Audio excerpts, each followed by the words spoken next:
Alors, je vais vous montrer un peu deux, trois exemples de ce qu'on peut faire avec ce programme.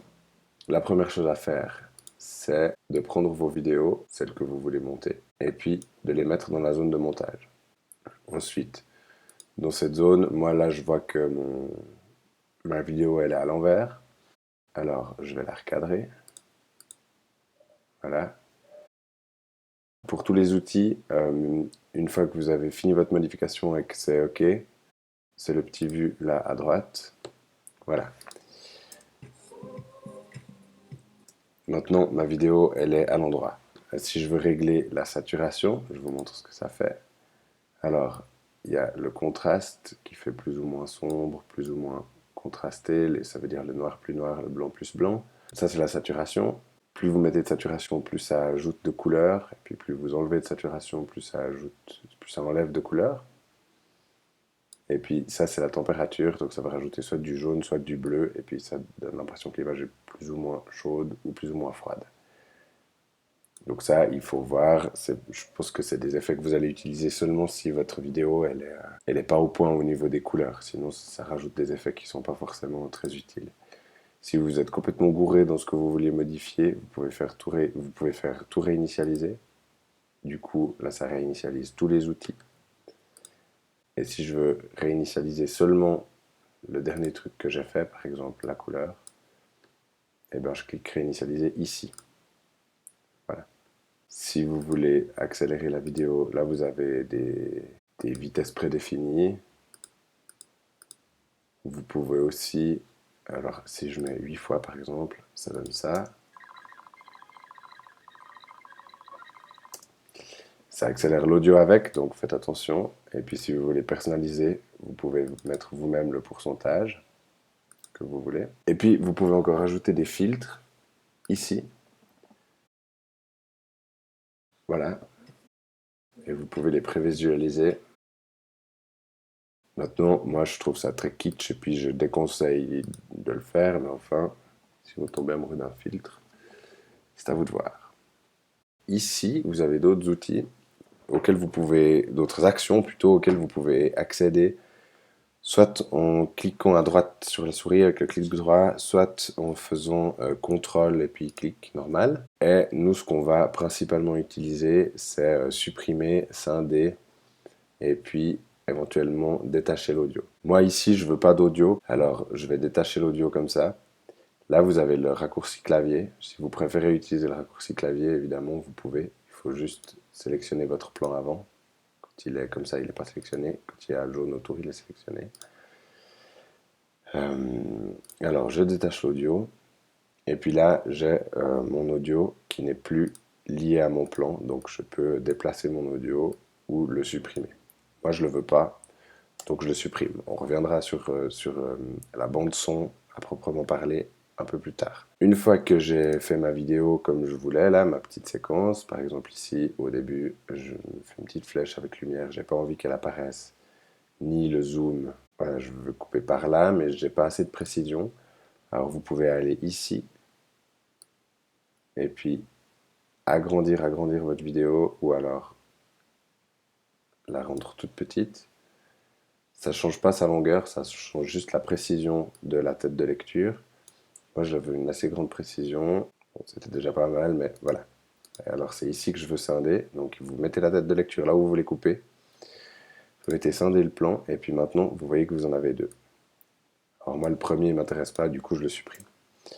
Ensuite, si vous voulez, parce que vous n'aurez pas qu'un seul plan, donc le deuxième, là, je mets mon deuxième plan. J'enlève mon audio parce que ça ne m'intéresse pas, mais vous, ce ne sera pas forcément le cas. Je le retourne. Voilà. S'il y a des actions que vous devez effectuer sur tous les plans, plutôt que de chaque fois attendre qu'ils soient là en bas pour faire les actions, vous pouvez là en haut, tous les sélectionner, et puis par exemple, tous les recadrer. Moi je sais qu'ils sont tous à l'envers, donc je les recadre tous comme ça. Comme ça je fais ça tout d'un coup, et puis ensuite quand je les tire là en bas, ils sont déjà à l'endroit. Maintenant, vous avez ces deux plans. Alors, vous pouvez les laisser comme ça, si vous voulez. Donc, sans transition. Pourquoi pas. Sinon, vous pouvez ajouter des transitions. Là, vous avez les transitions, et puis quand vous mettez votre souris dessus, vous pouvez les prévisualiser. Alors, la plus classique, c'est le fondu enchaîné, ou le fondu au noir. Après, c'est vous qui voyez. Moi, celle-là, elle me fait rire. C'est un peu comme dans Star Wars. Alors, vous la prenez et vous la glissez simplement là où vous voulez. Et ensuite, quand vous regardez votre vidéo, vous avez la transition. Ça, c'est les transitions. Vous pouvez aussi que le fondu au noir, il passe d'une image à l'autre. Voilà, avec un fondu. Si vous voulez avoir comme transition simplement un écran noir, sans fondu, ça se trouve dans les arrière-plans. Et puis c'est là, c'est toujours la même histoire. On tire. Voilà. Puis si vous voulez agrandir la longueur, la durée, voilà, vous pouvez faire ça comme ça. Après, vous allez avoir des intervalles qui sont très courts parce que vous avez des vidéos qui vont être très courtes. Et du coup, là, on n'a pas de fondu, on a simplement un écran noir. Ensuite, vous pouvez ajouter des titres, donc comme bon vous semble. Je pense que dans votre vidéo, il n'y en aura pas besoin. Par contre, vous aurez certainement besoin du générique à la fin, qui se trouve dans le menu titre. Alors, vous le prenez, vous le tirez, et puis ensuite, vous le faites aussi durer le temps que vous voulez. Pour éditer le générique, on le sélectionne, et ensuite on va dans ce tableau-là, dans ce panneau ici, et puis là, on peut éditer. Par exemple, vous pouvez choisir la taille, est-ce que c'est en gras, est-ce que c'est pas en gras, enfin c'est un éditeur de texte après assez normal, et puis ensuite vous pouvez le visualiser. Une fois que vous avez monté votre vidéo, je vous rappelle qu'avant le générique de fin, il va falloir que vous mettiez votre packshot. Alors pour le packshot, c'est la même chose. Une fois que vous l'avez réalisé, puis que vous l'avez importé, vous allez le chercher là où vous l'avez mis. Moi j'ai des images ici. Voilà. L'image, elle se met là. Elle a le petit sigle qui montre que c'est une photo plutôt qu'une vidéo. Et puis vous mettez votre image simplement ici. Après, le problème quand on ajoute une image, c'est que iMovie rajoute automatiquement un Ken Burns. Et ça, il faut le supprimer parce que c'est vraiment pas joli. Pour le supprimer, c'est dans recadrage.